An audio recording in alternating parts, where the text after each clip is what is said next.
ओम शांति। अभी हम सुनेंगे 9 दिसंबर 2022 के बाबा के मधुर महावाक्य। मुरली का सार है, मीठे बच्चे, तुम कर्म क्षेत्र पर आए हो पाठ बजाने। तुम्हें कर्म जरूर करने हैं। आत्मा का स्वधर्म शांति है, इसलिए शांति नहीं मांगनी है, स्वधर्म में टिकना है। बाबा कहते हैं, मीठे बच्चे, तुम इस कर्म क्षेत्र पर आए हो कर्म करने, पाठ बजाने, तो कर्म जरूर करने हैं। आत्मा का स्वधर्म शांति है, इसलिए शांति मांगनी नहीं है, अपने स्वधर्म में टिकना है। प्रश्न है, बने बनाए ड्रामा को जानते हुए भी बाप तुम्हें कौन सी बात नहीं बतलाते? कारण क्या?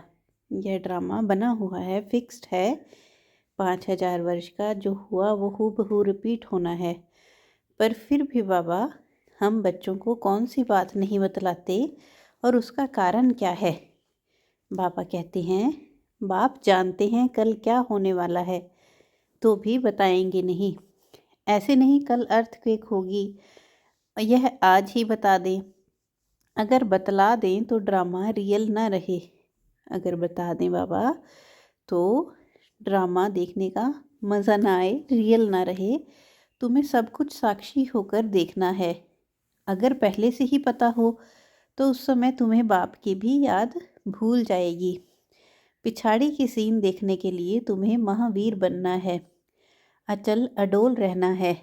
बाप की याद में शरीर छोड़ें, इसके लिए परिपक्व अवस्था बनानी है। बाबा कहते हैं, ड्रामा की सीन्स को देखने के लिए साक्षी होकर देखना है। बाबा कहते हैं, अगर पहले ही पता हो कि विनाश होना है तो बुद्धि योग सारा विनाश की तरफ, या कोई अर्थक्वेक होना है तो उसकी तरफ चला जाएगा, तो बाबा की याद भूल जाएगी। बाबा कहते हैं, पिछाड़ी के सीन देखने के लिए बिल्कुल महावीर बनना है, स्थिति को बहुत परिपक्व अचल अडोल बनाना है। जो शरीर अगर छूटे तो बाबा की याद में छूटे। ओम शांति। ओम शांति का अर्थ बच्चों को समझाया है। पहले कहते हैं मन की शांति चाहिए, वह कैसे मिले? इस पर शायद एक किताब छपी हुई है, जो मन की शांति, एक छोटी बुक छपी हुई है। बाबा कहते, बाप ने बच्चों को समझाया है, तुम भी कहते हो ओम शांति। अब इसका अर्थ क्या है? कोई तो ओम अर्थात भगवान समझते हैं, बाप भी कहते हैं ओम शांति। ओम अर्थात अहम, मैं आत्मा। पीछे फिर कहते हैं मेरा शरीर, तो आत्मा खुद ही कहती है ओम शांति। मेरा स्वधर्म है ही शांत, और रहने का स्थान भी निर्वाण धाम, शांति धाम है। आत्मा खुद अपना परिचय देती है कि मैं शांत स्वरूप हूँ।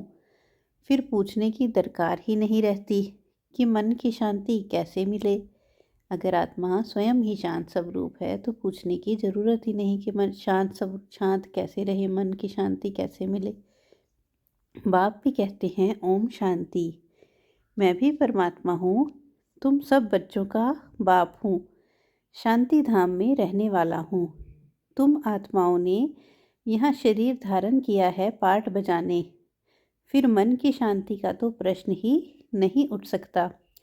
ओम का अर्थ भी कोई नहीं जानता, इसलिए धक्के खाते रहते हैं मन की शांति के लिए। आत्मा जब अशरीरी है तो है ही शांत। शरीर में आने से कर्मेंद्रियां जरूर काम करेंगी, कर्म क्षेत्र पर जरूर काम करना पड़ता है, तो शांति पर कोई किताब बनाने की दरकार नहीं।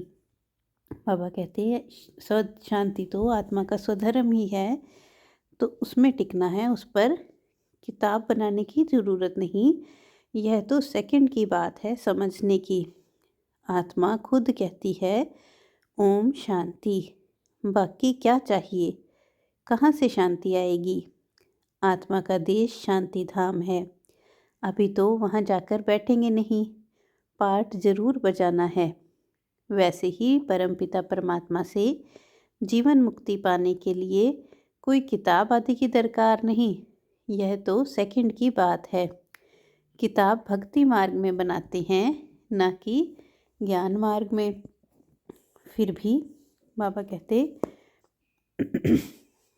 फिर भी बाहर वालों को समझाने के लिए रियलिटी की जो समझानी है, सच्चे मन की शांति पर, सच्ची गीता पर लिखना पड़ता है। नहीं तो बुद्धि कहती है अपने को आत्मा निश्चय करो, सुख धाम और शांति धाम को याद करो तो अंतमति सो गति हो जाएगी। बाकी यहाँ थोड़े ही मन की शांति हो सकती है। शांति धाम तो है ही निर्वाण धाम, जहाँ बाप भी रहते हैं और हम आत्माएं भी रहती हैं। रुद्र माला की माला भी कहती हैं, तो रुद्र ज्ञान यज्ञ भी यह ही है। ज्ञान सागर बाप ही यह ज्ञान सुना सकते हैं। बाकी ज्ञान तो बहुत प्रकार का है। बाबा कहते यह ज्ञान तो ज्ञान सागर बाप ही सुना सकते हैं। दूसरा जो ज्ञान है वह तो बहुत तरह का है। साइंस का भी ज्ञान, कारीगरी का भी ज्ञान होता है, परंतु वह यह है जो नॉलेज, जो संसारी नॉलेज है, बाबा कहते वह है व्यवहार की बातें। ज्ञान से मनुष्य बहुत अक्लमंद बनते हैं। अभी तुम बच्चों को सृष्टि के आदि मध्य अंत की नॉलेज मिली है। यह पाठशाला है, यहाँ पढ़ाया जाता है। बाप है ज्ञान का सागर, उनको सब नॉलेज है, सब वेदों शास्त्रों आदि को जानते हैं। राइट रॉन्ग, सच झूठ क्या है वह मैं समझाता हूँ। अब बताओ सच क्या है? सर्वव्यापी कहना यह सच है। मैं तो तुम्हारा बाप हूँ। सर्वव्यापी से तो कोई ज्ञान मिल न सके, पुरुषार्थ हो न सके, सर्वव्यापी होकर क्या करें? बाबा कहते अगर हर चीज़ में परमात्मा हो तो उससे क्या होगा? खुद मालिक है। भगवान तो कभी पतित नहीं होता। बाबा कहते अगर पतित चीज़ में भी बोलें कि पर भगवान है, तो भगवान तो कभी पतित होता नहीं। वह तो जब चाहे तब वापस चला जाए। यहाँ तो पतित हैं, इसलिए कोई वापस जा ना सके। पतित बनने से सारा ज्ञान उड़ जाता है बुद्धि से। बुद्धि मलिन हो जाती है, बुद्धि मैली हो जाती है, योग नहीं लगता, याद में विघ्न पड़ जाते हैं। इसलिए कोई भी पाप कर्म नहीं करना चाहिए, याद भी जरूर करना है। बाप के बगैर पुराने पाप कट नहीं सकते। ऐसे नहीं हरिद्वार में रहने से कोई पाप कट सकते हैं, नहीं, पाप तो करते रहते हैं। साधु संतों को अगर पता होता कि हमारा घर शांति धाम है तो वहाँ से होकर आते। बाबा तुमको सब साक्षात्कार कराते हैं, गोया तुम होकर आए हो। भक्ति मार्ग में भी साक्षात्कार होता है दिव्य दृष्टि से। तुम जब सतयुग में हो तो इन आँखों से लक्ष्मी नारायण को देखेंगे, वह भी तुमको देखेंगे। अभी साक्षात्कार में देखते हो। बाबा कहते जब सतयुग में होंगे तो साकार में देखेंगे, अभी साक्षात्कार में देखते हो। बाबा के पास दिव्य दृष्टि की चाबी है, वह और किसको मिल न सके। बाबा ने समझाया है यह चाबी मैं किसको भी नहीं देता हूँ। इनकी एवज में मैं फिर स्वर्ग की बात राजाई नहीं करता हूँ। तराजू इक्वल रखते हैं। तुम विश्व का मालिक बनते हो, मैं नहीं बनता हूँ। भक्ति मार्ग में जो साक्षात्कार कराते हैं वह भी मूर्ति में थोड़ी ही ताकत है। बाबा कहते वो भी बाबा दिव्य दृष्टि की चाबी से कराते हैं। बाबा कहते हैं मैं मनोकामना पूर्ण करने के लिए साक्षात्कार कराता हूँ। गणेश, हनुमान आदि जिसकी पूजा करते हैं तो साक्षात्कार मैं कराता हूँ, परंतु वो लोग समझते हैं परमात्मा सब में है, इसलिए मुझे सर्वव्यापी कह दिया। उल्टा ज्ञान ले लिया है। वास्तव में सब ब्रदर्स हैं, सब में आत्मा है। सब फादर तो हो ना सके। सभी आत्माएं पुकारती हैं हे गॉड फादर रहम करो, तो सब बच्चे हो गए। बच्चे बाप से वर्षा लेते हैं तो देह का अभिमान छोड़ना पड़े। बस मैं आत्मा बाप से वर्षा ले रही हूँ। आत्मा मेल व फीमेल नहीं कहते आत्मा को, भल चोला फीमेल का है, परंतु यह कहना ठीक है कि वर्षा ले रहा हूँ। बाप से वर्षा लेने का सबको हक है। मैं क्रिश्चियन हूँ, मैं फलाना हूँ, यह सब शरीर के धर्म हैं। आत्मा एक ही है, शरीर बदलता रहता है। तब कहते हैं यह मुसलमान है, यह हिंदू है। आत्मा का नाम नहीं बदलता, शरीर बदलता है। बाप तो है ही पतित पावन, ज्ञान का सागर। बाप की महिमा अलग हो जाती है। वह शांति का सागर, ज्ञान का सागर है। शिव बाबा सागर है शांति का, ज्ञान का। बाबा की महिमा अलग है। उनके साथ योग लगाने से हम शांति धाम में चले जाएंगे, सो भी अभी। ऐसा योग कभी कोई लगा नहीं सकते। तुम शांति धाम को जानते हो, बाकी याद शिव बाबा को करते हो। सन्यासी कहते हैं हम ब्रह्म ज्ञानी हैं, ब्रह्म से योग लगाते हैं, परंतु उससे विकर्म विनाश नहीं हो सकते। वो योग ही रॉन्ग है। बाबा कहते ब्रह्म अर्थात रहने का स्थान। ब्रह्म ज्ञानी अथवा तत्वज्ञानी, यह बात एक ही है। बाप कहते हैं यह इन्हों का भ्रम है कि पतित पावन ब्रह्म नहीं हो सकता। आत्माओं का बाप शिव है, उनको ही पतित पावन कहा जाता है। बाकी वापस तो कोई जा नहीं सकते। सभी को सतोप्रधान से तमोप्रधान बनना ही है, जबकि पहला नंबर श्री नारायण ही बनता है। तो और तो सभी भी जरूर तमोप्रधान बनेंगे। बाबा कहते पुनर्जन्म लेते आएंगे। यह भी बुद्धि में रखा जाता है। बाबा ड्रामा के चक्र को समझा रहे हैं कि सभी को तपोप्रधान से सतोप्रधान बनना ही है। जब पहले नंबर में जो नारायण है वो ही तमोप्रधान बन जाते हैं, तो बाकी तो उनके पीछे पुनर्जन्म लेके तमोप्रधान बनेंगे ही लास्ट में। बाबा कहते तुम जानते हो यह एक धर्म वाले कितने जन्म लेते होंगे। देवताओं को कहेंगे पूरे 84 जन्म लेते हैं। औरों के जन्म एक्यूरेट नहीं बता सकते। कोई हिसाब करे तो निकाल सकते हैं, परंतु ज़रूरत नहीं है। हमारा अपने पुरुषार्थ से काम है और जास्ती बातों में नहीं जाना है। तुमको मुक्ति, जीवन मुक्ति चाहिए तो मन मना भव, अर्थात मन ही मन मुझे एक बाप को याद करो। मैं हूँ ही पतित पावन, आकर राजयोग सिखलाता हूँ। पतित पावन जरूर कलयुग अंत में आएगा, ना कि द्वापर में। सिर्फ शिवरात्रि लिखने से अर्थ नहीं निकलता है। त्रिमूर्ति शिवरात्रि लिखना चाहिए। भक्ति में घोर अंधेरा है। तब कहते हैं ज्ञान सूर्य प्रगटा, अज्ञान अंधेर विनाश। जरूर कलयुग का अंत होगा। रोशनी है सतयुग में। बाप जरूर संगम पर आएगा। सब पतित बने तब तो बाप आकर पावन बनाए, क्योंकि सबका कनेक्शन है ना। बहुत सन्यासी लोग भी कहते हैं मन की शांति कैसे होगी, आत्मा का स्वधर्म ही शांत है। जैसे भारतवासी देवी देवताओं को भूले हुए हैं, वैसे आत्मा भी अपने स्वधर्म को भूली हुई है। आत्मा ही जानती है मुझे रावण ने अशांत किया है। यह ज्ञान अभी मिला है। यहाँ तो शांति कभी मिल नहीं सकती। अभी 5 विकार के कारण आत्मा अशांत हो चुकी है। तो बाबा कहते शांति धाम में ही शांति मिल सकती है। वहाँ तो सबको जाना है। हम शांति धाम में जाएंगे, फिर आएंगे सुख धाम में, स्वर्ग में। परंतु दूसरे धर्म वालों को शांति अधिक मिलती है, हमको सुख अधिक मिलता है। वो शांति धाम से धीरे धीरे नीचे ड्रामा में आते हैं।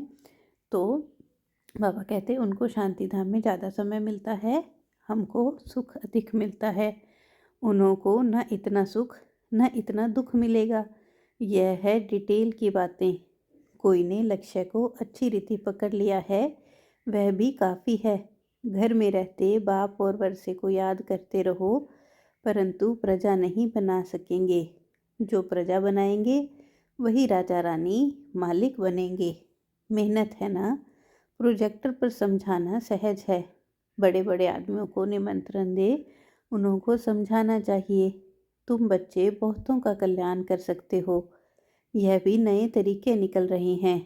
बाबा कहते अंग्रेजी में भी प्रोजेक्टर स्लाइड्स विलायत में जाकर दिखला सकते हो। यह गोला आदि जब देखेंगे तो समझेंगे यह है भारत की फ़िलॉसफ़ी। यह नॉलेज बाप ही दे सकते हैं। यह है रूहानी ज्ञान। रूह से ही रूहानी ज्ञान मिलता है। सच्चे डॉक्टर ऑफ फ़िलॉसफ़ी भी तुम हो। बाप है रूहानी सर्जन। रूहों को इंजेक्शन लगाते हैं। तुम्हारा है सब गुप्त। वो लोग तो वैद शास्त्र आदि पढ़ते हैं तो उनका बहुत मान होता है। वह रूहों को पतित समझते नहीं, निर्लेप कह देते हैं। तो सच्ची सच्ची नॉलेज तुम ही दे सकते हो। यह भी समझाया है। वह है हद का सन्यास, तुम्हारा है बेहद का सन्यास। जो बेहद का बाप ही सिखलाते हैं। वह है हठ योग, यह है राजयोग। वो हठ योग से कर्मेंद्रियों को वश करने चाहते हैं। तुम राजयोग से कर्मेंद्रियों को वश करते हो। बहुत फ़र्क है। अब बाप द्वारा तुम नॉलेजफुल बनते जा रहे हो, परंतु बनेंगे नंबरवार पुरुषार्थ अनुसार। बाबा कहते ऐसे बाप के साथ कितना लव रहना चाहिए। यह है गुप्त लव।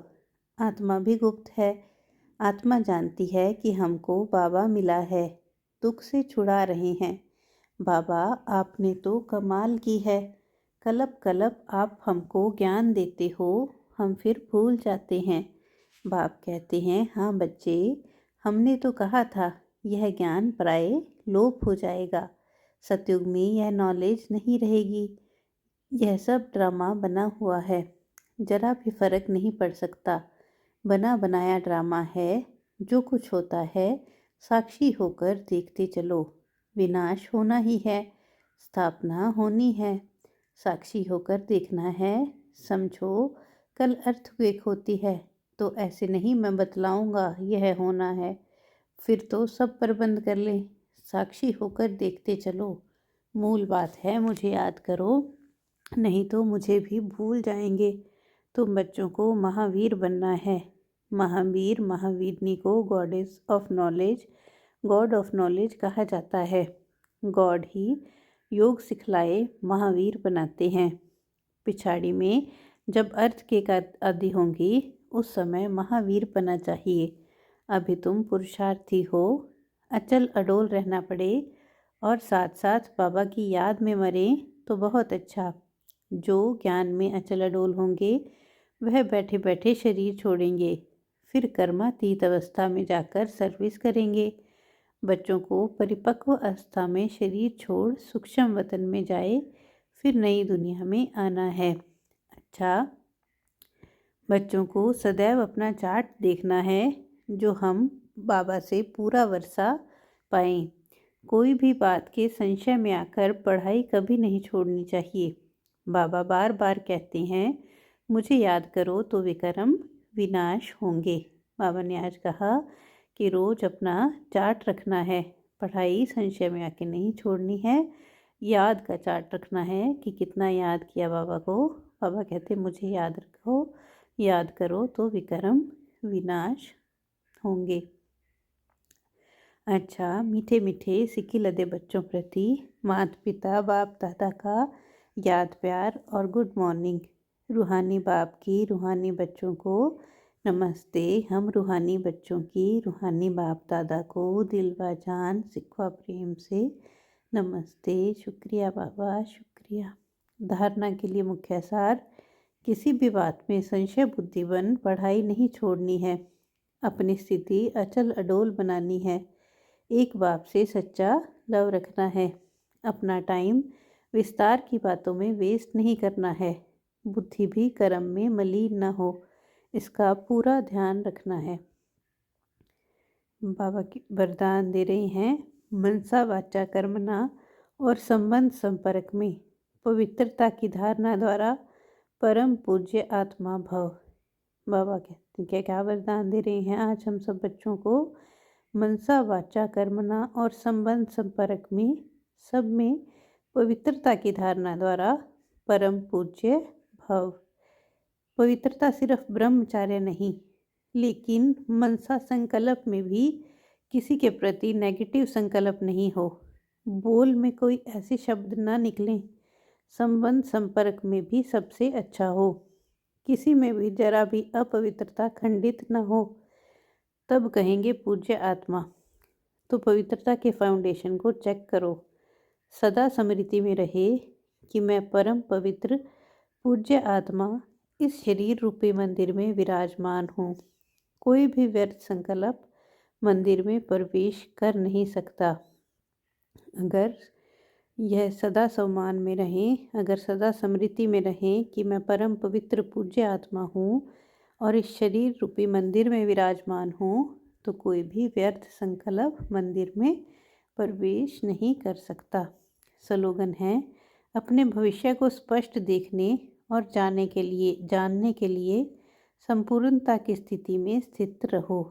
अपने भविष्य को स्पष्ट देखने और जानने के लिए संपूर्णता की स्थिति में स्थित रहो।